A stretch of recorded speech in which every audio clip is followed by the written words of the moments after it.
इस प्रकार विद्यापति जी के काव्य को लेकर अलग अलग आलोचकों का, समीक्षकों का अपना अलग अलग मंतव्य रहा है। सभी ने उनके काव्य को अपनी अपनी दृष्टि से देखा है। इसी श्रृंखला में पाश्चात्य विद्वान F.E. कियाय ने भी विद्यापति के काव्य को एक प्रतीक काव्य माना है। इन्होंने श्री राधा कृष्ण के प्रेम को आत्मा और ब्रह्म का संबंध मानकर स्वीकार किया है। इस धारा की प्रतिक्रिया स्वरूप इसके विरोध में हालांकि यह स्वर भी उठा कि विद्यापति भक्त कवि नहीं, एक श्रृंगारी कवि है। इस स्वर को शक्ति देने वाले भी बहुत सारे विद्वान हुए, जिनमें महामहोपाध्याय हरप्रसाद शास्त्री जी, विनय कुमार सरकार, डॉक्टर सुभद्र झा, पंडित शिवनंदन ठाकुर और डॉक्टर राम कुमार वर्मा आदि बहुत सारे विद्वानों के नाम आते हैं। ये सभी विद्यापति को श्रृंगारी कवि मानते हैं। यहाँ तक कि महामहोपाध्याय हरप्रसाद शास्त्री ने कीर्तिलता की प्रस्तावना में लिख दिया है कि विद्यापति ने कीर्तन का गान नहीं किया है, तो भी विद्यापति के पद कीर्तन में मिला लिए गए हैं। विद्यापति वैष्णव नहीं थे, पंचदेवोपासक थे। मतलब इन्होंने विद्यापति के विषय में अपना बिल्कुल अलग मंतव्य रखा। वो आगे कहते हैं कि विद्यापति सौंदर्य के कवि थे, उन्होंने सौंदर्य की सृष्टि की है। आदि रस सौंदर्य की खान है। उस रस में विद्यापति ने अनेक गाने लिखे हैं, अनेक गीत रचे हैं। आदि रस में राधा कृष्ण का प्रेम वर्णन बहुत ही महत्वपूर्ण विषय है, इसलिए विद्यापति ने उनका यथेष्ट रूप से व्यवहार किया है। अनेक स्थलों पर उन्होंने श्री राधे और कृष्ण का नाम यूं ही प्रस्तुत भी कर दिया है। श्रृंगार रस और उसका प्रधान लक्ष्य रति भाव है। श्री विनय कुमार सरकार भी इसी बात को अपनी पुष्टि प्रदान करते हुए कहते हैं कि विद्यापति को भक्त अथवा रहस्यवादी कवि नहीं कहा जा सकता। विद्यापति के काव्य में केंद्रीय भावनाओं का, मानवीय संबंधों का जो सुंदर सम्मिश्रण प्राप्त होता है, उसके आधार पर बिना किसी संदेह के उन्हें श्रृंगारी कवि मानना उचित ही है। तो इस रूप में हर व्यक्ति की एक अपनी अलग दृष्टि है। विद्यापति का काव्य सौंदर्य अपने आप में अपूर्व है और जिस रूप में उन्होंने श्री राधे कृष्ण के प्रेम का वर्णन किया है वो अपने आप में अतुलनीय है। लेकिन सभी समालोचक इस विषय को लेकर के एक दृष्टि या एक मत नहीं, सभी के इस विषय पर अपने अपने अलग अलग मंतव्य हैं। कोई उनको भक्त कवि के रूप में तो कोई उनको श्रृंगार कवि के रूप में देखते हैं। ऐन्द्रिक भावना का मानवीय संबंधों के बीच में कितना सम्मिश्रण, इतना सुंदर सम्मिश्रण, इतने उच्च स्तर पर जाकर उस प्रेम का चित्रण करना भारतीय साहित्य में शायद विद्यापति के अतिरिक्त किसी ने किया। डॉक्टर सुभद्रा झा कहते हैं कि विद्यापति को श्रृंगारिक कवि ही स्वीकार किया जाना चाहिए, क्योंकि विद्यापति भक्त मानने वाले विद्वानों के रूप में नहीं देखे जाते। आगे वो कहते हैं कि प्रतीक योजना का उल्लेख उन्होंने किया है, ये सही है। उसका खंडन भारतीय प्रतीकवादी रहस्यवादी कवियों की कविताओं में, जैसे कि जायसी, कबीर के काव्य में जीवात्मा को परमात्मा से मिलने के लिए प्रयत्नशील दिखाया जाता है। परमात्मा स्वतः एक परिपूर्ण सत्ता होने के कारण निरपेक्ष है और ना तो जीवात्मा से मिलने के लिए इच्छुक होता है और ना ही कोई प्रस्ताव करता है। कबीर का साईं या जायसी की पद्मावती, जो अलग अलग प्रतीक रूप में वहां चिन्हित हुए हैं, बहुरिया या रत्नी सेन के लिए आकांक्षा कहीं पर भी व्यक्त नहीं करती। तो इस रूप में इसी प्रकार से पंडित शिवनंदन जी कहते हैं कि विद्यापति श्रृंगारी कवि के रूप में प्रमाणित किए जा सकते हैं। उसके लिए अनेक तर्क हैं। सारांश रूप में वो कहते हैं कि उस दार्शनिक युग में किसी विद्वान ने किसी ग्रंथ के प्रति इस रूप में ईश्वर की उपासना का समर्थन या समालोचना नहीं की। उदयन की कथा की तरह किंवदंती के रूप में यह प्रसिद्ध नहीं। तांत्रिक उपासना के समान इस उपासना का थोड़ा भी अनुकरण मिथिला में प्राप्त नहीं होता। विद्यापति या अन्य किसी मैथिल कवि की रचना में पति के रूप में ईश्वर की उपासना का कोई संकेत ही नहीं मिलता है। विद्यापति की पदावली श्रृंगार रस प्रधान आर्य सप्तशती आदि ग्रंथों के आधार पर रची गई है, जिसको देख करके यही कहा जा सकता है कि उनकी पदावली श्रृंगारी कवि होने के प्रमाण प्रस्तुत करती है। विवाह के अवसर पर गृहस्थ आश्रम में नव प्रविष्ट स्नातक के कर्कश तर्कशास्त्र के अध्ययन से कठोर और मुग्धा के मुग्ध हृदय से अपरिचित इदुम पर गीत के रूप में रसमय श्रृंगार रस की शिक्षा द्वारा उसका स्थायी भाव उत्पन्न करने के लिए ही मानव पदावली की रचना हुई थी। यही उसका प्रधान उद्देश्य है। और भी प्रमाण मिलते हैं। पूजा के अवसर पर विद्यापति के पदों का गान मिथिला में नहीं होता। विद्यापति के प्रथम काव्य कीर्तिलता में वैश्याओं और वीरांगनाओं का श्रृंगार रसमय एक विशद वर्णन प्रस्तुत किया गया है। वर्णन की दृष्टि से वह अपूर्व है। आगे भी यदि हम देखें तो नायक के रूप में कृष्ण का और नायिका के रूप में राधा का वर्णन गाथा सप्तशती में भी पाया जाता है। विद्यापति के पदों को पढ़कर, सुनकर या उनका अध्ययन कर चैतन्य महादेव महाप्रभु के मूर्छित होने का कारण केवल राधा कृष्ण के नाम ही है, अर्थात उनके उन पदों में श्री राधे और कृष्ण है। कीर्तन की उत्पत्ति विद्या के 200 वर्षों के बाद हुई, इसलिए कीर्तन के उद्देश्य से विद्यापति ने अपने पदों की रचना की है, यह असंगत सा प्रतीत होता है। और भी अनेक प्रमाण दिए गए हैं इस विषय को लेकर के।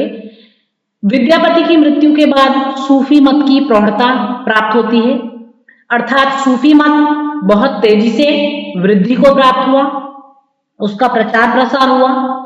सूफी संत जो मुस्लिम कवि जिन्होंने हिंदू संस्कृति के अनुसार अपने जीवन में उस परब्रह्म परमात्मा की सृष्टि की, उसके प्रेम के लिए अपने पदों की सृष्टि की, तो ये सारा वर्णन सूफी मत के रूप में आता है। रहस्यवादमय प्रेम मार्गी शाखा के ग्रंथों की रचना का प्रारंभ संवत 1558 विक्रमी संवत में हुआ। मुसलमानों के कट्टर शत्रु राजा शिव सिंह के घनिष्ठ मित्र होने के कारण और मिथिला में किसी आर्थिक क्रांति के प्रभाव पड़ने के कारण विद्यापति सूफी मत से प्रभावित हुए होंगे। यह कथन बिल्कुल भी विश्वास के योग्य नहीं है। और भी अनेक प्रमाण मिलते हैं। रहस्यवादी ग्रंथों में यह प्रथा है कि ग्रंथ के किसी अंश में रहस्य का उद्घाटन रहता है, जैसे कबीरदास जी हैं, मलिक मोहम्मद जायसी आदि के ग्रंथ हैं, उनमें यह रहस्य निहित है। विद्यापति के ग्रंथों में इस प्रकार का उद्घाटन कहीं पर भी नहीं दिखाई देता। ना इनके ग्रंथों में इस प्रवृत्ति से संबंधित कोई विशेषता प्राप्त होती है जो कि सूफी ग्रंथों में पाई जाती है। और भी अन्य स्थल पर जो प्रमाण मिलते हैं, जैसे विद्यापति के ग्रंथों की रचना का क्रम इन्हें श्रृंगारी ही सिद्ध करता है। शिवनंदन ठाकुर ने अपने तर्क इस विषय में बड़ी सूक्ष्मता के साथ प्रस्तुत किए हैं, लेकिन उनको भी पूर्ण मान्यता प्राप्त नहीं हो पाई है। संभवतः ऐसे ही तर्कों से प्रभावित होकर डॉक्टर रामकुमार वर्मा ने भी विद्यापति को शुद्ध श्रृंगारी कवि बताते हुए यह कहा है कि विद्यापति के इस बड़े संसार में भगवत भजन कहाँ है? कहाँ है भगवत भजन? यह तो वय संधि है, ईश्वर संधि कहाँ है? सद्यः स्नाता में ईश्वर से नाता कहां हो सकता है? अभिसार में भक्ति कैसे रम सकती है? उनकी कविता तो विलास की सामग्री है, उसे आप उपासना की साधना कैसे कह सकते हैं? उनका हृदय मतवाला हो सकता है, शांत नहीं। हम इन भावों में आत्मविस्मृत हो सकते हैं, इसमें जागृति नहीं आ सकती। तो जिस प्रकार का वर्णन विद्यापति की पदावली में प्राप्त होता है, भले ही वो वर्णन, वो प्रेम वर्णन श्री राधे और कृष्ण से जुड़ा हुआ है, लेकिन जो भाव उनमें निहित हैं, उन भावों का अध्ययन करने के बाद किसी व्यक्ति का हृदय अपने आप मदोन्मत्त हो सकता है, लेकिन उनका अध्ययन कर, उनके रस का पान कर कोई शांत भाव को प्राप्त हो जाए, ऐसा तो संभव नहीं है। विद्यापति का भक्त हृदय उनकी वासनामयी भावपुंज झटिकाओं में खो गया है। संसार के सौंदर्य में वह इतना अधिक विभोर हो गए हैं कि उनकी दृष्टि कहीं और जाती ही नहीं है। यदि जाती है तो केवल श्रृंगार की ओर जाती है, केवल उस सौंदर्य की ओर जाती है। तो इतने सारे जो तर्क विद्यापति के काव्य को लेकर के दिए हैं, उन तर्कों के आधार पर यह बात कही जा सकती है कि विद्यापति एक श्रृंगारी कवि है। विद्यापति को भक्त कवि मानने वाले आचार्यों के तर्क जितने सबल हैं, उतने ही सबल तर्क उनके इस मंतव्य का विरोध करने वालों के भी हैं। दोनों वर्गों के तर्कों की सबलता का दुष्परिणाम यही है कि अभी भी यह प्रश्न विवादास्पद है कि विद्यापति भक्त कवि हैं अथवा श्रृंगारी कवि। अभी तक इस विषय का कोई स्थिर हल नहीं मिल सका है। कारण यह है कि जो व्यक्ति जिस दृष्टि से उस काव्य को पढ़ता है, उसे उस दृष्टि से ही उसमें आनंद की प्राप्ति होती है। जो विद्वान श्री राधे और कृष्ण के प्रेम में खोकर आध्यात्मिक भावनाओं में बहने लगता है, उसके लिए वह भक्ति है। और जो उनके श्रृंगार वर्णन का रसपान करते हुए हृदय विभोर हो जाता है, प्रेम की मंजुल निकुंज में खो जाता है, उसके लिए वो श्रृंगारी हो जाता है। तो ये दृष्टि का भेद है।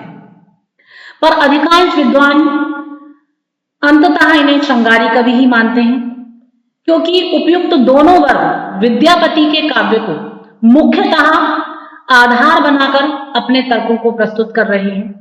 तत्कालीन समाज, जनता या परवर्ती समाज, जनता विद्यापति के विषय में किस दृष्टि से सोचती थी या सोचते हैं, इसका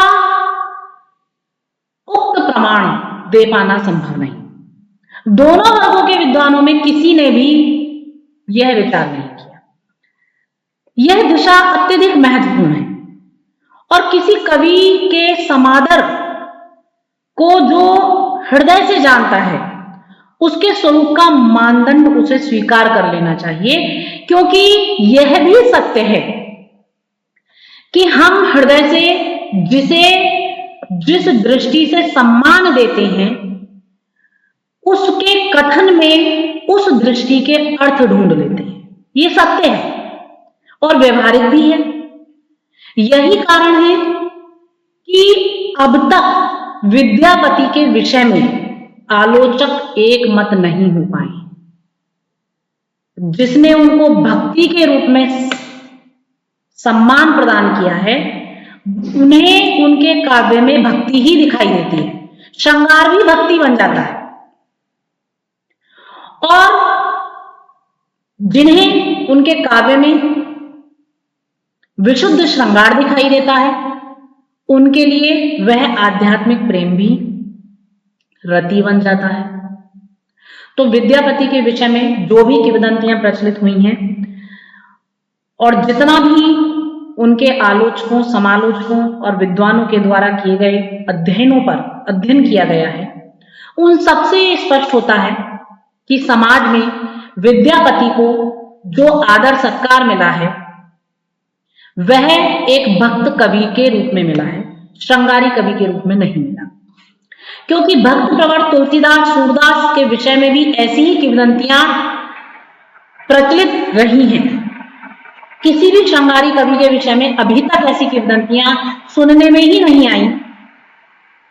यदि इन किंवदंतियों के आधार पर भी हम कोई निर्णय पर पहुंचे, तो भी अंततः यही सिद्ध होता है कि विद्यापति एक भक्त कवि हैं, श्रृंगारी कवि नहीं। भले ही उन्होंने श्री राधा और कृष्ण के प्रेम का सूक्ष्म से सूक्ष्मतम चित्रण किया है, लेकिन उनकी जो भाव हैं वो श्री राधा और कृष्ण के प्रति एक भक्त भाव है, सम्मान में लिखे गए भाव। उनके शब्दों में, उनकी भावनाओं में, उनकी अर्थों में श्री राधा और कृष्ण के प्रति विशुद्ध भक्ति निहित। उन्होंने उनके प्रेम का चित्रण आध्यात्मिक दृष्टि से किया है। तो इन सभी तर्कों के आधार पर और जो भी अध्ययन उन पर किए गए हैं, उनसे प्राप्त निर्णयों के आधार पर यह कहना तर्क संगत है कि विद्यापति श्रृंगारी नहीं बल्कि एक भक्त थे। Thank you.